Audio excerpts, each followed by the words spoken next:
교회 생활의 실행에서 가져야 할 중대한 체험들. 한 세 사람인 그리스도의 몸 안에서의 생활인 교회 생활의 여러 방면.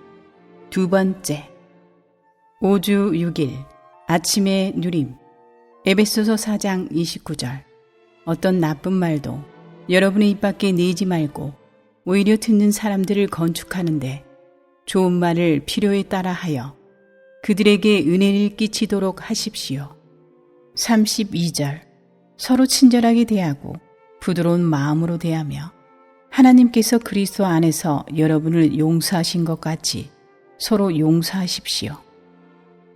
그리스도를 배우는 것에서 기본 요소들은 실제와 은혜입니다. 요한복음과는 대조적으로 에베소서 4장에서는 진리가 은혜보다 앞에 나옵니다. 진리는 공급이 아니라 빛의 비춤입니다. 그러므로 진리는 원칙, 본, 표준입니다.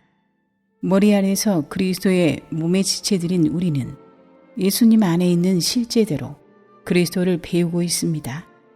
여기서 은혜를 언급하기 전에 바울은 원칙과 본과 표준, 즉 진리를 제시하고 있습니다. 우리는 모두 은혜 안으로가 아니라 본과 모형 안으로, 즉 예수님 안에 있는 진리의 삶 안으로 침례받았습니다. 우리는 하나님에 의해 침례를 통해 주 예수님께서 이 땅에서의 생활을 통해 세우신 본과 표준과 원칙 안에 두어졌습니다.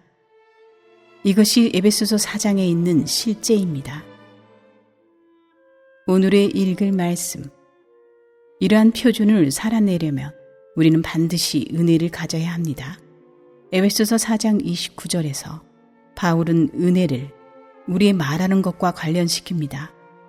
이것은 우리가 중요한 문제라고 여기는 일뿐만 아니라 우리의 일상생활의 세밀한 일들을 위해서도 은혜가 필요하다는 것을 가리킵니다. 우리는 큰 일에는 은혜를 갖지만 작은 일에 있어서는 그렇지 않을 수도 있습니다. 예를 들어 어떤 형제는 말씀을 전하기 위해 은혜를 갖지만 아내에게 말할 때에는 은혜가 부족할지도 모릅니다. 더욱이 기도 집회에서는 모두 은혜를 가질 수 있으나 일상적인 대화에서는 은혜가 없을지도 모릅니다. 우리의 대화보다 더 은혜를 요하는 일상생활의 방면은 없습니다. 우리가 우리의 생활의 이 방면에서 은혜를 갖는다면 다른 모든 방면에서도 은혜를 갖게 될 것입니다.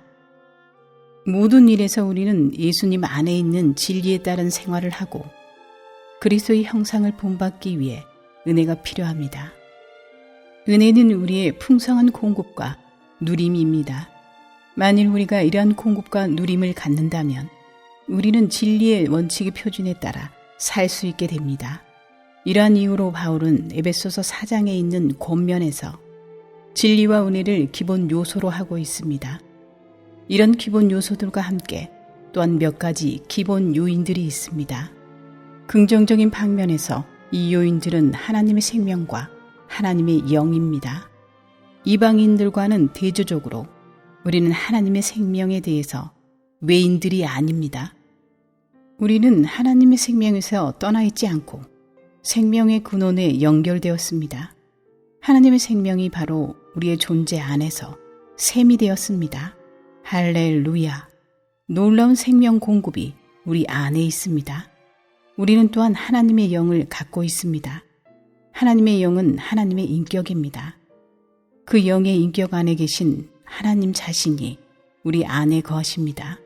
그러므로 우리는 그 영을 슬프시게 하지 않도록 주의해야 합니다.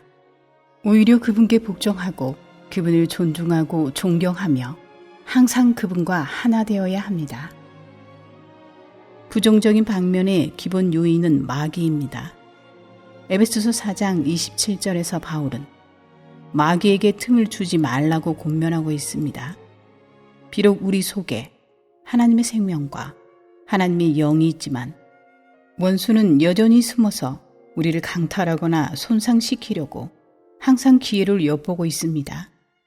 우리는 웅크리고 있는 이 원수에 대해 깨어 있어야 합니다. 마지막으로 에베소서 4장 32절은 서로 친절하게 대하고 부드러운 마음으로 대하며 하나님께서 그리스도 안에서 여러분을 용서하신 것 같이 서로 용서하십시오 라고 말합니다. 우리의 생명 공급과 기쁨이신 그리스도에 대한 누림만이 우리의 마음을 부드럽게 할 수 있습니다. 만일 우리의 마음이 부드럽다면 다른 이들을 용서할 것입니다. 우리는 일상생활에서 다른 사람들을 용서하는 것과 그들에게 용서를 구하는 것이 둘 다 필요합니다. 우리는 쉽게 마음이 상하고 또 쉽게 다른 사람의 마음을 상하게 하기 때문에 이것이 필요합니다. 어떤 사람의 마음을 상하게 했다면 우리는 용서를 구해야 합니다. 그러나 우리가 마음이 상하게 되었다면 하나님께서 그리스도 안에서 우리를 용서하신 것 같이 다른 사람을 용서해 주어야 합니다.